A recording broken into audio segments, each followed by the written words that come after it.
bandeko ba bolingo mbote na bino banso bipai biso bi bomesani kolanda biso kati ya bitando bya bino bike epai wapi bokoyambo boso ba bino bai équipe nationale oyebi na bolamu te équipe nationale toyebisa na bino mbala te équipe nationale ebeteka ba match mikolo miso te lokola ba équipe mususu ya mike kasi équipe nationale ezali équipe yoko enene ekobeteka ba match na mikolo tope na basanza tope na bambula lelo équipe nationale yango wana elamuki to komona ndeko Gilles Boulembi elongo na Sylvie Bongo boloboko langala mwasi pe pembeni na bango ekozala bongo Solange Kwale na ngai mende tokokoba na émission epo ya mokolo malelo toyambi mopa ya monene okati ya plateau et ya télévision ya biso mopa yango ezali ndeko Jolino Makelele oyo azali bongo ministre atali misala ya bopalengi sango kati ekolo ya biso République démocratique du Congo pe azali molobeli ya mbula matari ekolo ya biso te pe gouvernement porte parole ya gouvernement ya ekolo ya biso République démocratique du Congo ndeko ministre mbote na bino baye équipe nationale. Alors lelo toyi pona kosolola mwa moke lolenge kani bokono boye ba coronavirus bokotela biso kati ekolo ya biso pe na molongo mobimba na yango tata mokonzi Félix azwaki na mikolo mileki tope basanza eleki ya misato na likoloba mokano tope mikano miandenge na ndenge po ya kopatela baimboka na bokono boye wana te botungisa biso te pamba te ekolo ezali na posa ya baimboka mpo ya bosali misala botomboli misala kati ekolo ya biso na ntembe te tolandaki yango mikano miwana eske yo moto zali molobelo ya mbula matari otambulaki te okati ya babalabala mikano miwana tata mokonzi azwaki yambo te tokoma na oyo alobi awo yo monaki yango ndeni mitosamaki to mpe mitosamaki natondi bino botondi na mituna na bino soki na ye awa ezali mpona loba na bandeko na ngai bakongole ete touti mosika bokono ya coronavirus ebomisi bato na ndenge ya kosakana te mokili mobimba kobanda Chine, États-Unis, Canada, Russie, Amérique, Europe, tina Afrique. Alors comme ekomaki na Afrique esengelaki bato bazwa courage mpona kozwa mibeko wana courage wana ezalaki ya facilité parce que esengaki bato basala choix entre balalisa économie ya mboka na kosauve baame to bahumain tata mokonzi aponaki bongo liboso kosala en sorte que bakongole bazala vivant mpe soki bakufa moke na nsima ya bokasi oyo leta ya kosala nabandi bongo permettre ngai napesa matondo mingi na kombo ya gouvernement na bayi basalaki mosala ya kimonganga ki infirmier to oyo nyonso baparticipaki na équipe ya riposte mingi mpe bakufaki na kombo ya gouvernement na sengi bongo nzambe azala na bango mpe ya bango bakei état d'urgence mokonzi ya mboka boyebi azwaki yango le 24 mars 2020 état d'urgence elingi koloba nini elingi oloba toza na mobeko likunzi toza na mibeko oyo esengeli korespecte yango ata ndenge nini mibeko lokola liberté ya kotambola liberté ya kopense makambo ebelebele liberté ya association baliberté wana nyonso bapekisi kokanga yango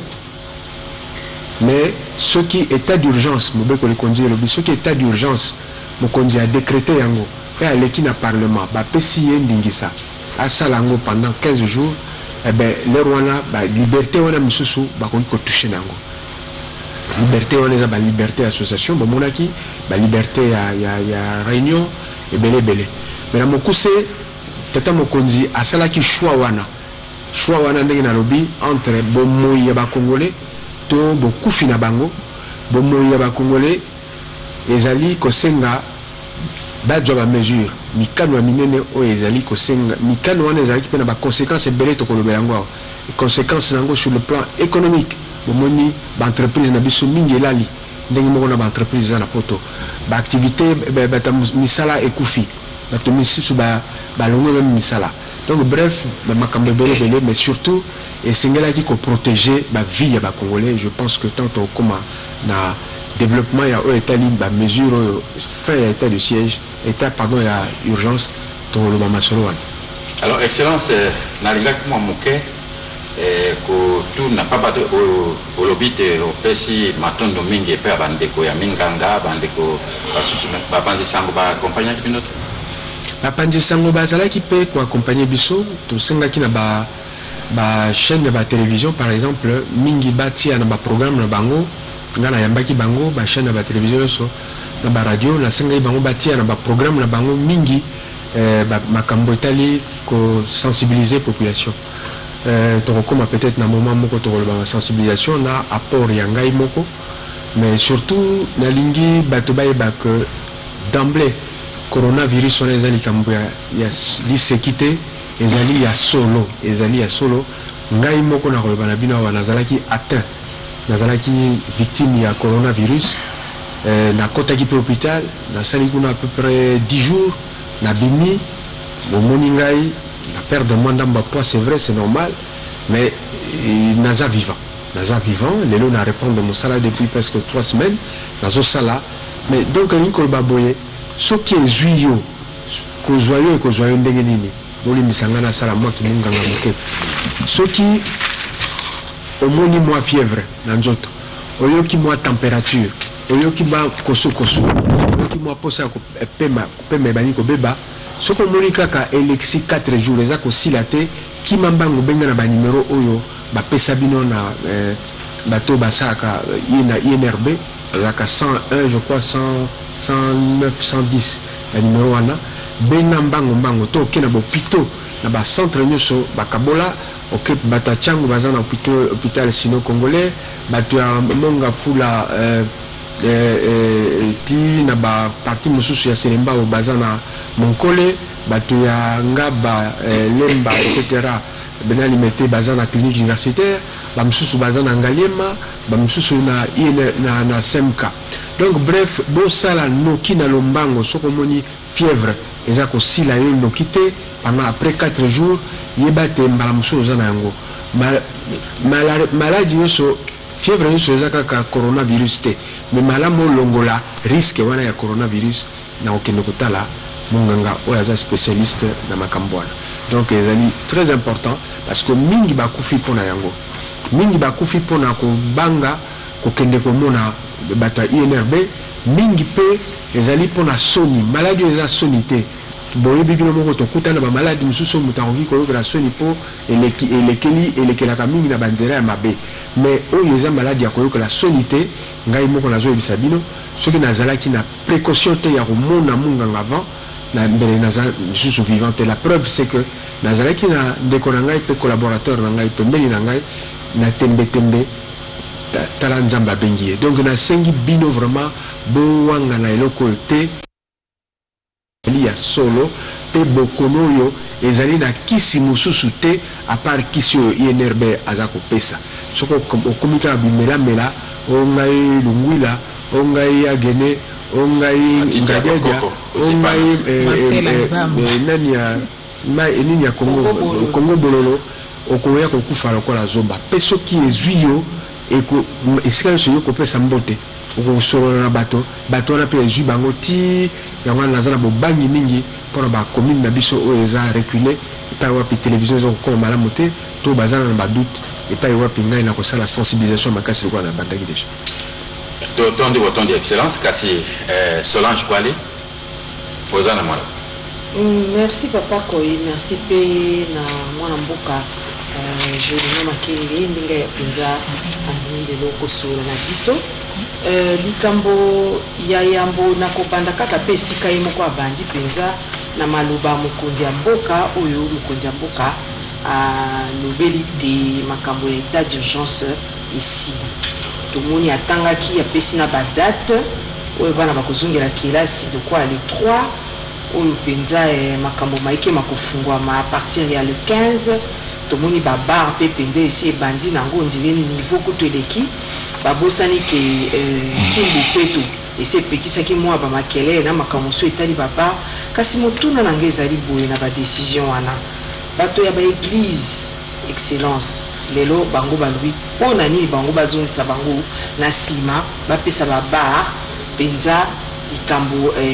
privilège bango nde bafungwama mpona nini baeglise te kasi motuna mosusu moke ndeko jolino bato mingi balobi te yo oza ministre ya communication balobi te makambo etali communication ya kosolola na oyo etali mambi matali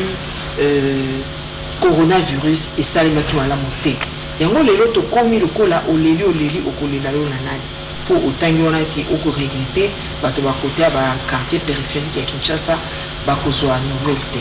kasi bamoyen de communication ya kebele merci maman Solange eloko liboso na koloba mikano oyo ezwami na tata mokonzi ezali ye moko te moto azwi yango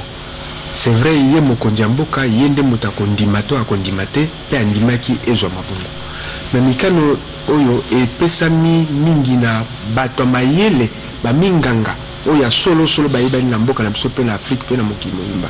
oyo balandaki eloko oyo na secrétariat technique ya comité ya riposte mpe na tax force oyo ezalaka pembeni na ye baminganga oyo balandaka makambo wana mpe na comité multisectoriel oyo ya gouvernement analyse esalami ti ekolakisa nini bamoni ete transmission ekozala plus facile na baplace oyo eza bato bakangami mo ebele mopepe wana soki ezobima na zolo eza plus facile ezwa bato oyo baza esika moko ke esika bato bavandi bapanzani donc raison principale yango wana mais ntango bapesi mwa retard wana balobi bango bakende na mwa na nsima ya mois d'août elingi kosenga bango bazwa bamesure makasi ya distanciation ya kosokola maboko bacreye bacondition ezali ke ntango bandimi bakozonga barisque wana ya kozala contamine ezala mwa moke biloko wana esengi baeglise basala makasi basomba bakantine ya mai basomba bagel bacreye ndenge esika bandimi bavandaka batia mwa badistance etc. Donc voilà l'une des raisons principales où il s'agit que tata mokonzi ayoki ba expert au balobi makambo wana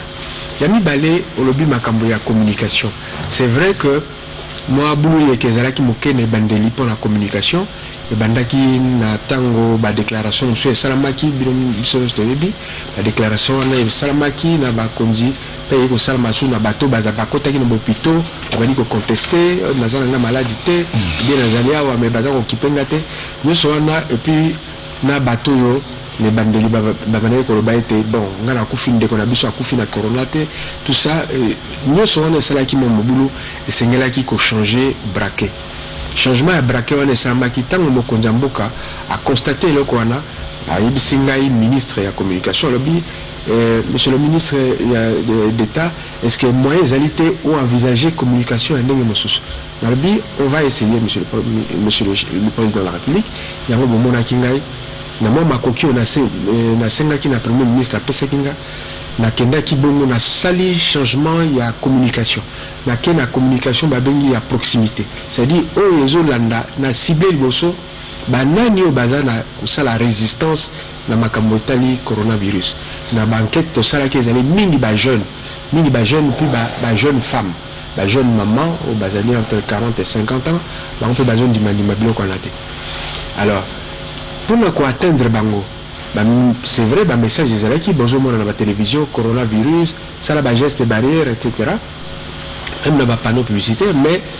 toujours constater que bato wana baza sensible te na bamessage wana pamba te mpona bango soit taza na télévision te taza na suka kingase na suka to na malweka to na kindele to na paka juma bato wana nyonso télévision soki aza na chance kozala na télévision courant eyaka tout le temps te sinon azangi télévision donc même makambo wana ntango azoleka na télévision azolanda malamu te donc soki eleki mpo amona eloko na télévision fo frappe ye mbala moko ya mibale toconstate aussi que epai bato bazali bamessage oyo ezokende eza bamessage ezopesa bango explication ya malonga te na maladi wana yango wana tosalaki bongo tobandaki campagne ya sensibilisation à proximité tolobaki tobana na district ya Tchangu sima toke na district nyonso ya Kinshasa d'abord na Tchangu tobani na Njili pe Kimbanzeke sima tosala Kisenso na Mwamba Kisenso nani Mumbele et puis Pakajuma sima tosala Kindele, Kanluka, Malueka, bref, quartier où il y a résistance et ça makasi. Peut-être ça il y a un kawana pendant le balabino, tout Dieu le kubabini en français ba vecteur d'information. Bino bozali information bino boye kola ngona ba classe ce que zo pesa ngo il faut na moto azo pesa information aza important. Na moto yo o azo lexa information parce que moto na ba bengi média, yé mutazo aider information elek. Na sala qui analyse na munité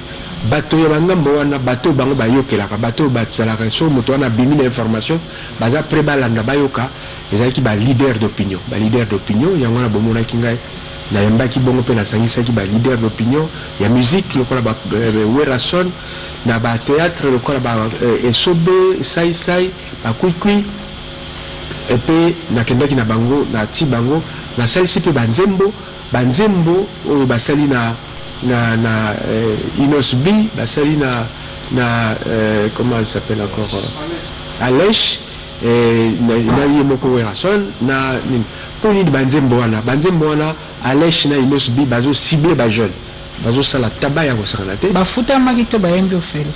bon na ko bana nga na pesa ki bango na considérer ko la ofele mais bana futa ki bango mais par rapport à mon salaire au basali et coquille et ça il y a kofuta wana te ba ti plus disons patriotisme volonté c'est vrai que pour ba kota studio pour ba sala ba blom susu isengi mongo na sala ki yango na mo budget na zwaki mais le résultat est là tant on a kiti na ba changu kuna na zo pesa na mutuka ba moningai au parleur zo beta musique ya batwana et puis batwana bazo tambola bazo pesa message que coronavirus est bon makaya solo bon la taba masque pour ça la zo kabola dépliant tout ça les dépliant na lingala et répondre à 10 questions ya lingala au bango ba ça ko se poser ko bananenge e uti wapi ti ndenge ni baza ko teka bibembe d'après bango na ndenge ni INRB azo somba bibembe na bandi na question na tina suka na lingala o bango ba comprendre ba yambe on peut besoin ka bomuni vraiment to sali to faire intervenir ba médecin na ba infirmier ya ba koto wana o ba botama kuna ba ye to sali ba stand wana ko tika la libela stand wana yoka kombo ya stand coronavirus yaka yoka son donc même le langage wana ba na ba yebi donc bref il fallait adéquation en français entre message na muto à recevoir message et on a to senga na bandi de tamo konzi ninga lobaki a repesa sous moi ba moyen pour continuer na lobi awa donc et le côté communication yango na pe na za na bino walelo les appels partie ya communication mais pour les misanga na expliquer awa conséquence il y a état d'urgence on est bandi bamboka mingi bazu retard na réagir biso to réagir à temps. Parce que dès que tu as commis une mesure, tu as une frontière.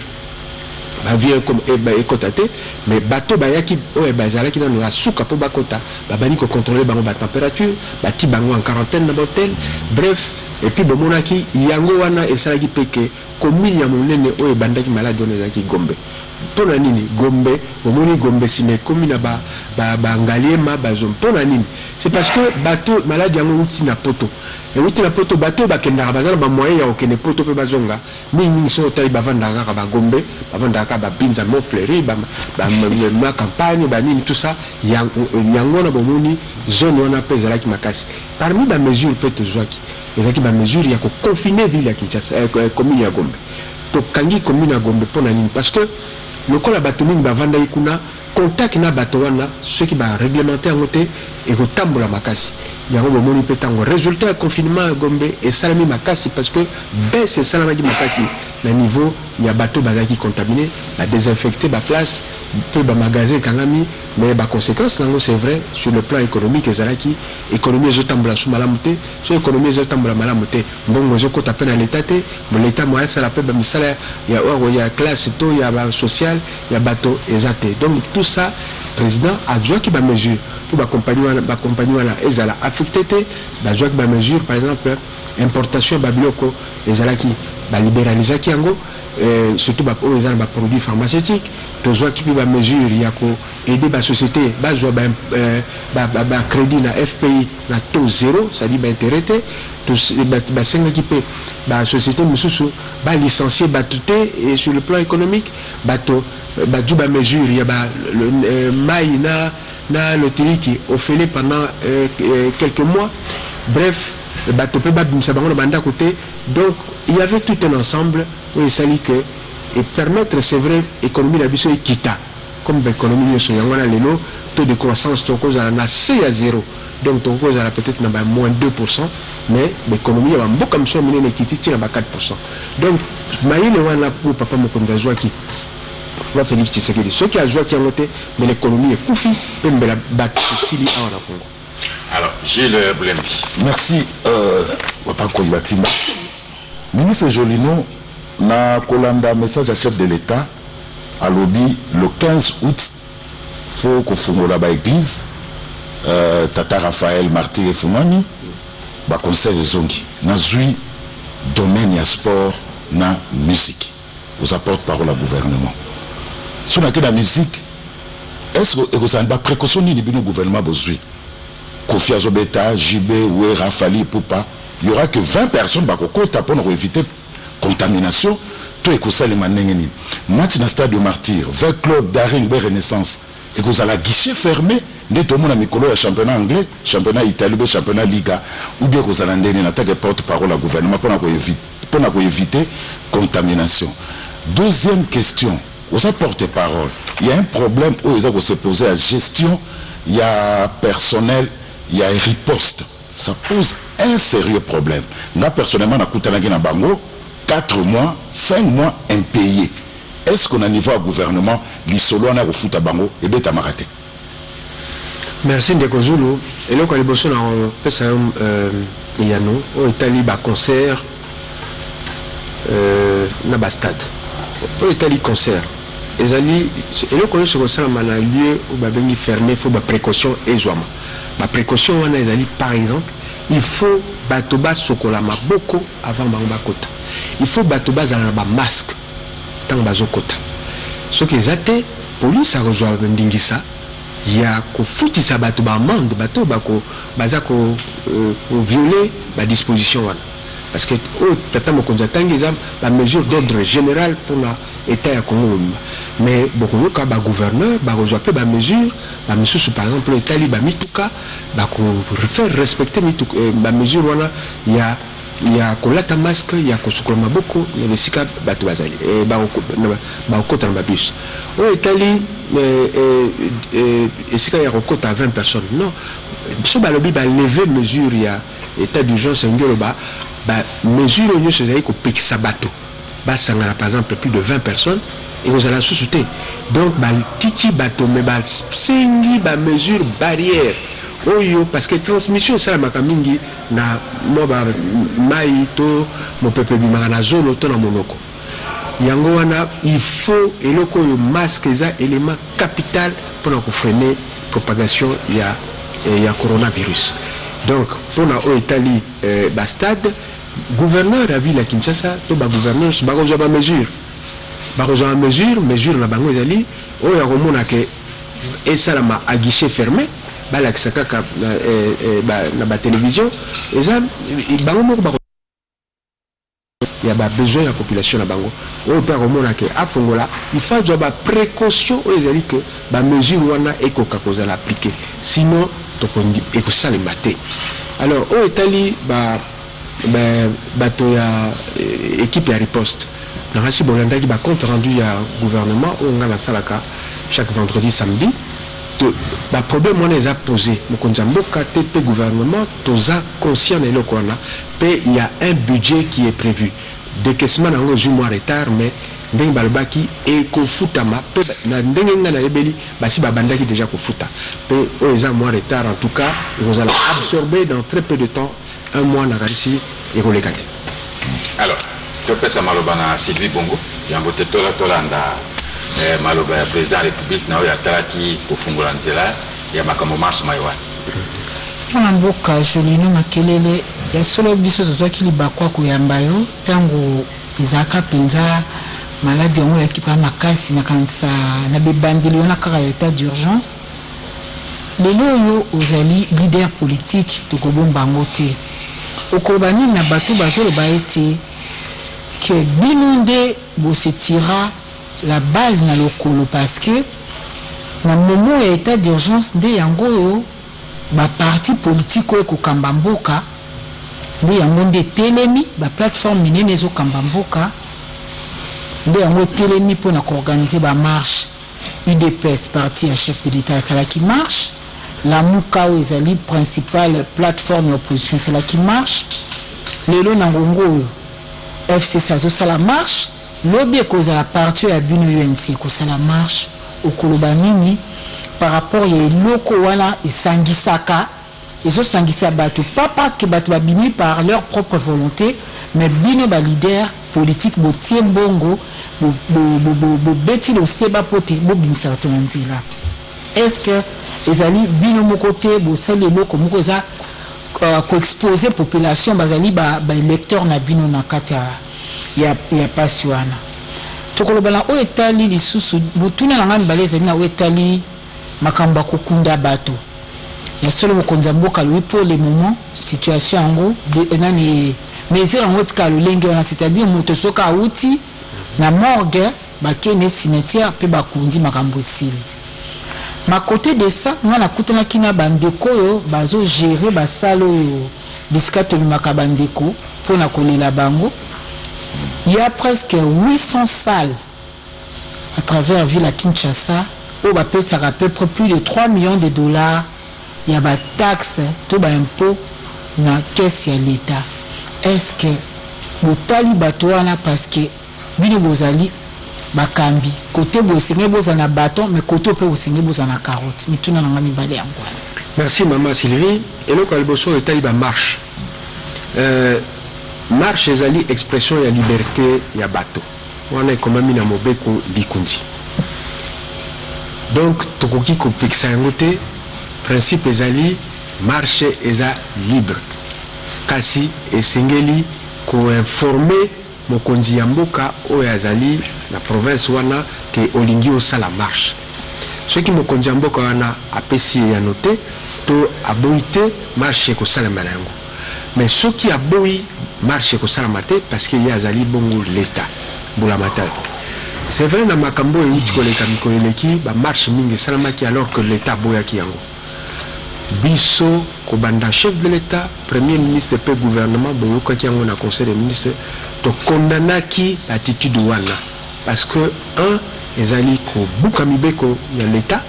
ya mibale eza koexpose bato na ba maladie oyo ya coronavirus donc to kondanaki yango ndenge to condamner yango ba moyen tozalaki nango mpona koagir soki tolobi ala tomoni boye to agir susu ezalaki nini to user de la force wana boyebi ndenge elekaka ntango bato bakokufa ekozala pasi mpona biso moko mpe bato ya badroit de l'homme bakoloba ce qui est leur droit nakanisi tosalaki choix wana entre to forcer parce que bamoyen ya police elingaki kopermettre peut-être pas il faut toloba ngo na sembo nyonso to faire face na ba situation wana par les moyens oyo bato ekoboma te alors ceux qui tolobaki to faire kaka face police asala faire face na ba makasi oyo ezaka na ye ba dégâts humains elingi kozala malamu yango wana je crois choix esalamaki ba instruction epesamaki na police ba agir ndenge bango ba agir je crois que tokoki koluka partout ba période nyonso tosala ba marche awa ba marche oyo esalami tolingi kokumisa yango te mpona ba marche mais tokumisa police na effort oyo asali ya koencadre ba marche wana esika ezali ecréer bibembe ebele te mpe toprofite mpona ko rendre hommage na bagent ya police oyo bakufaki parce que bomoni bino moko ke mingi bakufi wana babeti bango alors que bazwi parti te mpona parti moko ndenge ezalaki kosalama kala to bakende na ngambo oyo to na ngambo oyo non bazalaki kosala mosala na bango mais baincivique souvent oyo bazobamba bango babanga koboma etc na rendre au nom ya gouvernement hommage na police wana ya mibale oyo etali makambo ya basale de fête mesure wana eza mesure d'hygiène vraiment ya salubrité publique engelo banini parce que ba place mingi ba matanga ezalaka eza matanga sur les salami tozana ba tradition na biso il faut bato balala ba mama en tout cas pas na biso ezalaka bongo ba mama faut balala mabele ba kangami mutu e kangami nawe ya muninga ba kolonjo tout ça donc moto azanango apesio azanango pembeni yepe apesio mususu ti et pesi mobulu na salle la même chose tant bon kende donc bref et puis les salles fermées la salle les a fermées balobi et si la salle les a fermées ils ont lieu par excellence il y a propagation ceux qui montent moko azanango donc bref to sali un peu totale expérience et qui na bamboka mso ba paya pe na ba province na biso mususu libembe utaka uti morgue et l'équipe directement dans le cimetière dans la sikuna batu bala mukarate est-ce que ba morgue pe des ozala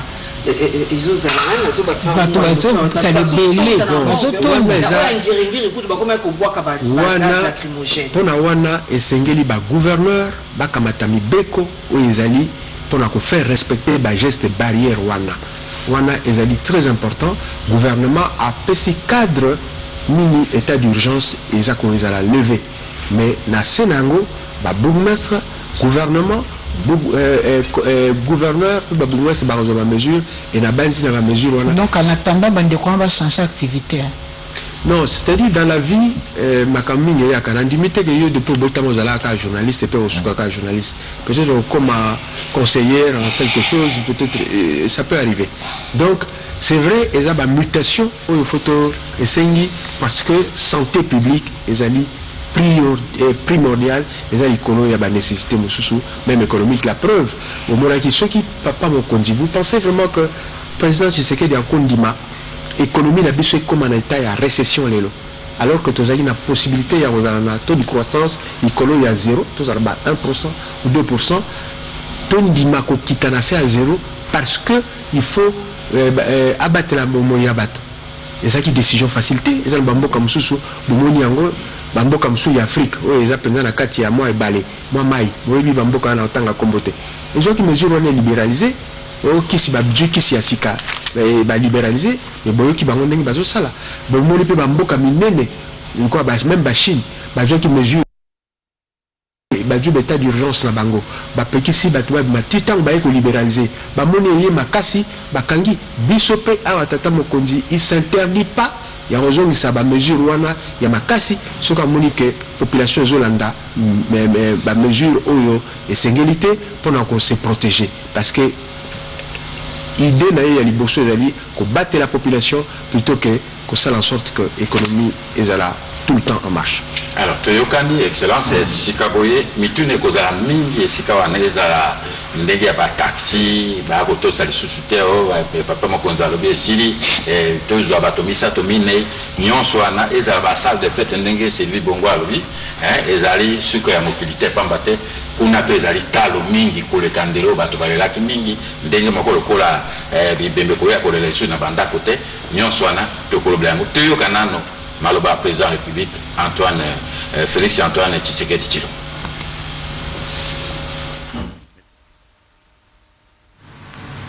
Aujourd'hui, 21 juillet 2020, à minuit, prend fin l'état d'urgence proclamé pour faire face à l'épidémie de Covid-19 en date du 24 mars 2020 et renouvelé à 6 reprises. Les mesures irrelatives cessent d'avoir effet. Cependant, il doit être clairement entendu que la fin de l'état d'urgence ne veut pas dire la fin de l'épidémie de Covid-19 dans notre pays. Par contre, c'est l'indication pour toute notre nation de revenir progressivement à une vie normale tout en respectant les gestes barrières et d'autres mesures irrelatives. Il est donc question de faire l'équilibre entre notre santé physique, celle de notre économie et la stabilité de notre société. La fin de l'état d'urgence implique le retour progressif à la vie normale en respectant un certain nombre de préalables par rapport aux mesures sanitaires qui seront de stricte observation et à la reprise des activités en fonction des secteurs concernés et suivant les dispositifs mis en place par les autorités compétentes. Mes très chers compatriotes, ces préalables comprendront l'engagement des responsables à faire respecter les mesures spécifiques prises par le gouvernement, le renforcement de la sensibilisation et de la communication sur la maladie et sa prévention, ainsi que l'implication des différents acteurs engagés dans la lutte contre la Covid-19 à tous les niveaux. Quant aux mesures qui doivent accompagner le retour progressif à la vie normale, j'instruis ce qui suit. Premièrement, à partir la reprise des activités commerciales, magasins, banques, restaurants, cafés, bars, entreprises, etc. La reprise des rassemblements, réunions et célébrations. La reprise des transports en commun. Deuxièmement, à partir du 3 août 2020, la reprise des écoles et des universités, en commençant par les classes et promotions terminales. Troisièmement, à partir du 15 août 2020, la réouverture des églises et lieux de culte, la reprise des mouvements migratoires interprovinciaux, l'ouverture des ports, aéroports et frontières, la réouverture des discothèques, stades et salles de spectacle. Toutefois, pour les funérailles, les dispositifs actuels restent maintenus et doivent être de stricte application. Dans ce contexte, il sied de préciser que les modalités pratiques de reprise dans les différents secteurs seront déterminées par les autorités nationales, provinciales et locales compétentes.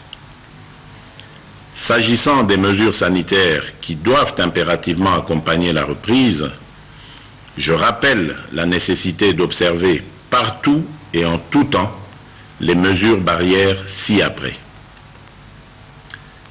La mise en place des dispositions de contrôle à chaque entrée impliquant la prise de température, le lavage des mains et ou l'application des gels hydroalcooliques, le port correct et obligatoire des masques dans les lieux publics, le respect de la distanciation physique, le contrôle et le suivi de l'état de santé du personnel public et privé, ainsi que la décontamination et la désinfection régulière des lieux d'activité. J'instruis le gouvernement de la République et tous les services habilités de prendre des dispositions nécessaires y afférentes. Toyokani nakanisi toyoki maloba mamokonzi ya mboka mai afungoli na yango banzela ndenge na ndenge sima ya bovandi na oyo tolobi na mematali coronavirus oyo ekwateke na kati ya mboka. Ndeko ministre akanisi biso panso atoyoki oyo mokonzi alobi ezala nzela ya kofungola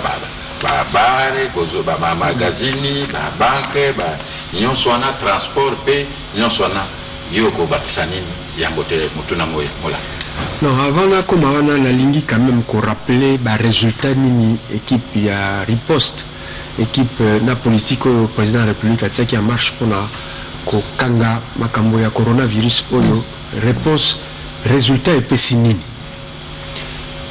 Tozali na plus de 8000 cas ya contamination. Mais na 8000 cas ya contamination wana tozali na plus de 4000 bateaux bazalaki bazui maladie pe babiki na traitement selon programme au gouvernement asengaki pe ndenge ezali kopesama na INRB, enfin la secrétariat technique à la riposte. Pe na 8000 wana tozui bolimisanga eze belé, mais tozui seulement moins de 200 bateaux bakufi. To comparer yango na ba centaines de milliers de morts au bazo kufa na Chine. Il faut na bango bopimeli bango salaire 4 mois. Nini wana? Il faut ta bato basali ba résultat wana 4 mois bopimeli bango salaire. Mama na eruta ikoloba wate. Tu na tchoka mwa mungu amuke. Mais kasi ngape mwa pilipili moke na lobby était ba futami des gens d'ambo pe o etikali nyonso eza siko na processus et c'est l'équipe budget et que la finance. Wana na kokolo ba avec certitude président de la République a tenir bazolanda yo na yebi ke bazolanda ngai pinga na lobaka makambo ya gauche droite était. OK. Donc après avoir rappelé la statistique wana to ko lobaka état na biso Congo to ko koma en terme ya létalité nyolba ba epai wapi coronavirus et salami et puis epai wapi bomi batobele biso toza vraiment parmi ba pays oyo l'Afrique bato bakufi moke so bakufi moke c'est que politique autoti en marche sous l'égide du premier ministre et avec l'impulsion du chef de l'État na l'équipe technique na biso yangonde et permettre biso toza la boy pe yango ezali parmi ba facteurs oyo et tindi l'État abanda ko lembisama moke situation il y a état d'urgence. Alors pour na yango ba mesure on so batu ba o ba sengi moko mboka lobi alobi état d'urgence c'est une kolobate que pardon lever état d'urgence c'est une kolobate que épidémie est koufi. En d'autres termes puisque épidémie on les ali ba mesure to zwaki o esali que batu ba kufa moins de 200 depuis banda sur plus de 8000 personnes atteintes. Il faut continuer au contraire tout ça makasi. La mesure là ba geste barrière peut que la masque que sokola maboko que la pembeni ya batute et puis surtout que senga na chaque entité ezala entreprise ezala l'état et si kanyo so ba job ezala na ba enseignement na ba université na ba école ba job ba mesure pote biloko wana nyoso ezo permettre contamination etambola malamu te et salima ndakisa ba kantine mai ba kosukola maboko koza la distance etc etc. Voilà, excellence, pardon maman Solange, pardon Bolim Sana, excellence nazala likamba port ba masque parce que chef de l'état lobby port ba masque est obligatoire. Biso na kinto bengango cop tikali na yango. Pour na lobby ne mwana dernièrement j'ai ya dénoncé na inga suka sima conteneur et comme qui soki population zo le quartier masque ne tinga na tie masque ba police bazo tida ba bureau de ba landier au 5000 francs. 5000 francs pe gouverneur le baki et que na soki na ba gens o ya l'état ya nani o ya province bango ba ko zo 10 personnes na inga suka sima conteneur au moins na poko ba bene na ba bar on na bandalo na inga ba kaboli. Est-ce que na niveau gouvernement moyen zate VPM intérieur aibsa ba police bazala pe na ndenge ya kope sa population conseil que ce côté masque boy té malade ezali lata yango au lieu que ekoma cop. Est-ce que ça que coupé sa population conseil pour cop ndé président lobby etikali na Kinshasa pour na masque. Merci beaucoup de Kozulu na motuna wana na yano na repé ça yo ko lakisa que gouvernement oza aza au courant pas zo landela dossier wana malem to yebi été pour ya masque kozanga ko lata masque comme infraction on les a mesure au gouvernement provincial azwaki. C'est-à-dire ce qu'on joue au lati yangote bakangi na balabala zo tambola sans masque bakonki ko kangayo basengio au konfuta lomande ezali à peu près 5000 francs pour la moto à lati le côté. Mais tant bakoya avant bakangayo je crois que la peur du gendarme c'est le commencement de la sagesse. Donc il faut moto bangaye moko albake infraction ezali ya sika ce qu'on lati masque te ba okangayo. Yami balé c'est ce qui a justifié notamment le Cambo qui n'a conseil de ministre c'était bas militaire bas kota pour la contrôle des masques et puis police bas na contrôler bateau même bas contrôler bas miyibi tout ça toloba qui base à la baibisika ou ils allaient que bateau à cause à la moins belé bazo tambola mais présence na bango yo moni mbila oza musiko moni déjà mbila obidja que mbila égal 5 tonnes na ngé die donc oza la kenge. Alors, ceux qui osent qui est kengete, mbila zuyo, tolobaki mbongo oya mando on ezate pour bateau, mbila sale lango kopnaye. Non, mbila la roi nyoso tozo bisango na ba citoyen nyoso. Et si ka nyoso ba okanga yo, ceux qui balobi au foot en bongo il faut mon moto dans la ville à Kinshasa les ont relevé dans la ville à Kinshasa moto ya DGRK il faut yé moto donc le foot en bongo et pas na yé donc le DGRK comme peut mettre la police dans conteneur na lobby hein DGRK dans ba bureau na ba commune nyoso et si quand nyoso commune nyoso zali si à tout souci à télé ba o kanga bat même na 20h le ministre et wana DGRK ça kanga bureau c'est quoi 5 000 euros bakokatela au bout de papier bapesi yo valeur ni les na bout de papier wana jeton moko tambola tambola o wana ezape bato bakokanga bazape na droit ya kozala vigilant so bakangi yo bapesi yo bout de papier mais oza na droit lobby nango ok no yebisa bata DGRK que voilà non ça dit nazolo ba wana comme ba cas extrême parce que makamolo zo besoin le kana butu mais ceux qui toza na cas temps normal moto il faut exiger dans le but de refout à 5 000 mais pesanga mukanda note ya DGRK ou il a que na futi mbongo ke na l'état parce que policier à cause d'un bongo te a me mango na commissariat bien ça les yango non policier mosala neza ko préserver bateau na vie ya bateau donc toza vraiment conscient na yango ba instruction pe sama ki na ministre Gilbert Kankonde na ba policier ba konzi ya policier de sorte que ba sala na ligne ba policier mais bazalaki digne na tango confinement ya Gombe zalaki ba kope zalaki presque pas ou zalaki vraiment moké mais to sepela ki na ndenge to rendre bango hommage na ndenge ba appliquer ki ba mesure wana to lingi pe de la même façon ba contrôler sur ba commune réabus ba balati masque te baloba olati masque te so mutazanango azongi c'est conseil o ya zangi lero wana ba fo ba kangai toyokani excellence na kanisi ezali malamu mingi kasi eloko wana esengeli balandela yango malamu pamba te soki tolobi policier na kanisi baza kolanda biso policier azalika po akanga te na kanisi entre ndeko zu to mama Sylvie moko alobaki wana te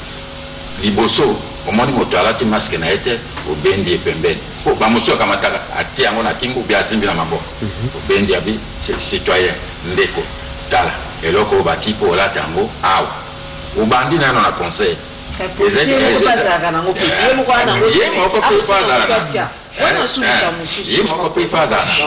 alors conseil liboso po batukaka okanga ata na mikili nini tout ça bino boyebi yango basukaka babandaka kwanga te monsieur attention esika oyo batelemaka te ekosengile kokebisa mais soki okamba nakangi yo ofungoli portiere okoti te ekomi brutalité wana moni population ekowimaima toleki pamba to olobaki yango kasi tokomi na eloko mosusu oyo ya motuya oyo ya président ya république ya otokoloba mpona makambo etali corps soki mbo ebembe ekufi li directement na cimetière soki elongwi na mort bato basengi te etikala seko toye wana mpona kopesa bamosusu faveur te oko aza na salle de fête te batika mpona bafete kasi bibembe eye eleka esalemaka na lubumbashi esalemaka epo ya bandeko na biso ya Congo Brazzaville mpona nini biso te pamba te contamination mosusu ekoya na nzela wana bato soki basangani ebele soki kinoa aza motu makasi mpona aloba yango meme ata na gouverneur ya ville kinoa aza motu makasi esengeli kinoa mpo ayoka malamu fimbo elanda ye na nsima tokosala bona esika wana toloba ya bibembe tokamata ya transport lelo oyo lobi mokonzi alobaki transport eza kolandema kaka ndenge moko babandi ochange 4 personnes 3 personnes na nsima bazongisi 1000 francs yo moni api olongwa kaka na RTNC okoma yango question yango wana olongwa na RTNC okoma na gare centrale 1000 francs nayoki motuna na yo mituna na yo na bandana na oyo ya suka engelo baboni soki mokonzi ya mboka na kasi bolandaki ye malamu ntango alobi état d'urgence esuki kasi bamesure oyo ezopermettre ke maladi epanzana te il faut continuer kozala respecter nazo rappeler awa ke bandeko na ngai ya wewa par exemple bango soki bazalaki te mais les transports na biso ya public awa enga ozala pasi ntango topesa bango lokumu mpe bazwaka barisque même na batemps na bamoment difficile mais il faut bayeba ete soki yo chauffeur ya moto ozwi 3 personnes aujourd'hui 2 personnes na sima boza 3 risque ya mupepe na oyo batunu so bazo binisa eza makasi ezwa moninga. Donc mesure wana il faut continuer koza d'application, c'est-à-dire wewa akozorbe motomoko. Donc okamwate soki mbila bimelio abimelio amoni ke omemi batumi balé parce que leur on a et comme ndenge on a taxi au kangamate boza 3 na sima non soki boza 2 vous avez respecté moi à distance, mon collègue Bosso, ça fait 3 passagers d'un chauffeur. Dès que mon a bus. Alors, où est allé, dès que nous avons toujours un système.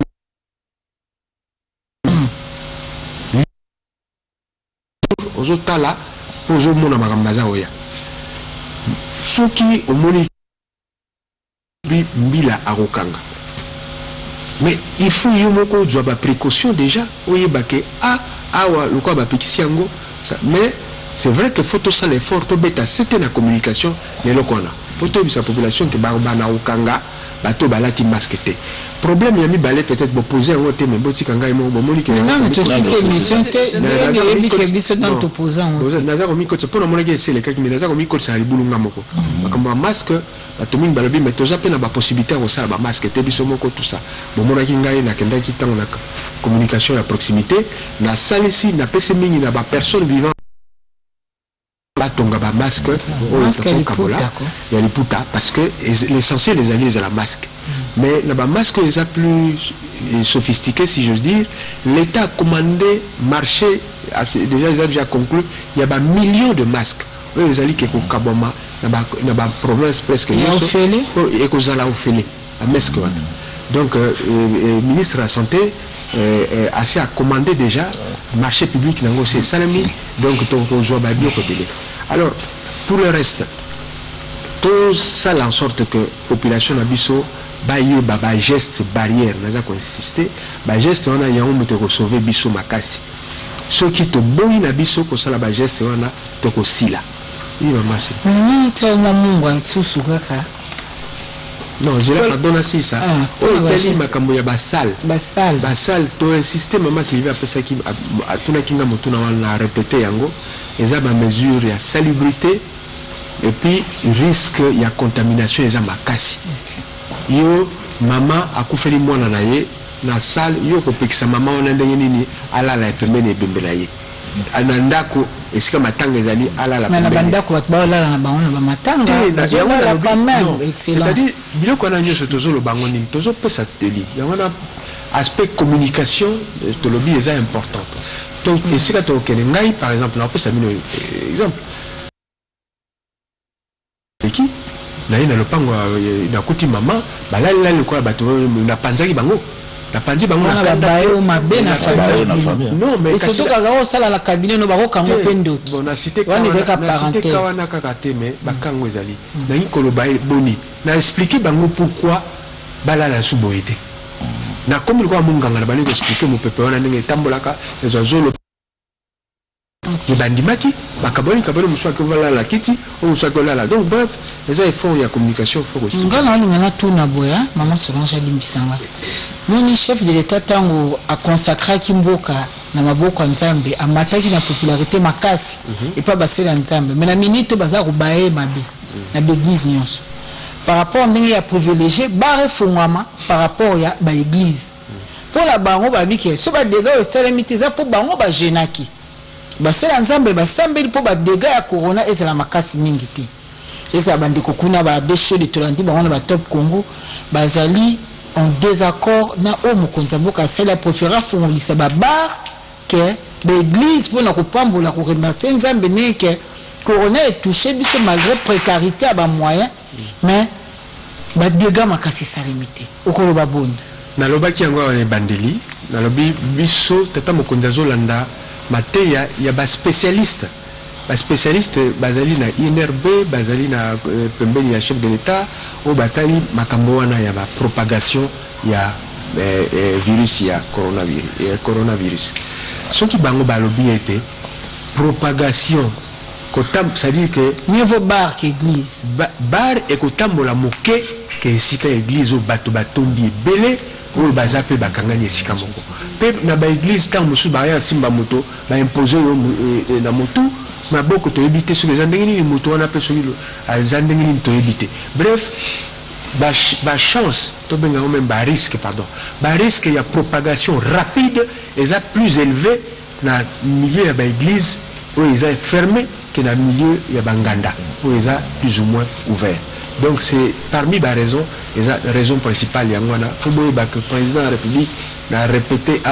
ce qu'il faut choisir entre les Congolais basés à l'envie, l'économie et Koufa, à choisir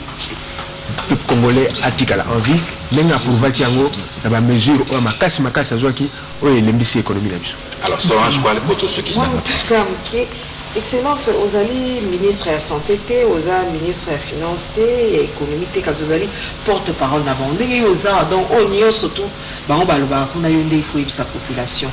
Les lois qui sont mis balé à maï, na courant au fili. Mais batomi qui ça dit constat. La facture d'avant au basu na sima ba sanza wana. Et là le ko la basu kaka ba o futa kité. Ba ki selibi na ngolikulu. Donc va sentir na bango eloko moto ya lokwa ba ko futisi bango ka d'une manière ou d'une autre. Wana mutuna mokali boso monsieur ami balé moké. Est-ce que les lots batomi bazo kota doute na o etali penza gestion ya ba fond o il se pesami ça va privé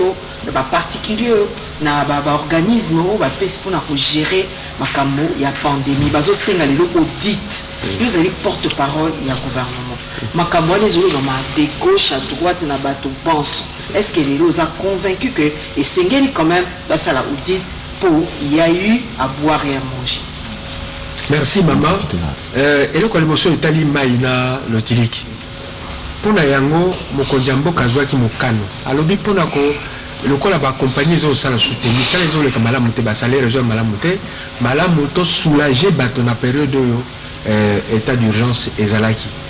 yango na ba sento senga ki gouvernement azwaki mokano ete pendant 2 mois bato ba futa courant te ba futa maïté sika tango ba période on eleki ba facture e bani ko ya ningo lobi te yo kite la facture ya courant na mai et mati makasi mais facture ya courant na mai d'abord na koloba mbongo bato bafutaka na chaque sanza ezali mbongo normal te ya consommation ya moto ezali ndenge babenga na français provision c'est-à-dire ça avance oyo SNEL amoni ndenge melelaka mai ndenge bozulaka mai na lopango na bino na mois oyo so tosangisi na mois mosusu omeli moke mais total ndenge namoneli na ndenge na yo okoki na suka sanza okoki okoma na niveau tel alors ba calculer sur 12 mois ba diviser sur 12 mois ba pesi yo montant o ba bengi te eza ko l'avance yo na futa SNEL to régie des eaux par rapport à mais ce qui en bonne gestion ce qui to komi na suka mbula ce qui yo omeli mai moke par rapport à ndenge bango bakanisaki ozana il faut soit régie des eaux azongisi yo mbongo boyo kangana loko soit régie des eaux azongisi yo mbongo soit régie des eaux ba facture e bana Rolanda akitisi niveau ya provision na yo c'est ce qui se fait très souvent les à la régie des eaux et à l'électricité mais ceux qui ont monité ba doubler consommation na yo ozana droit ya kosenga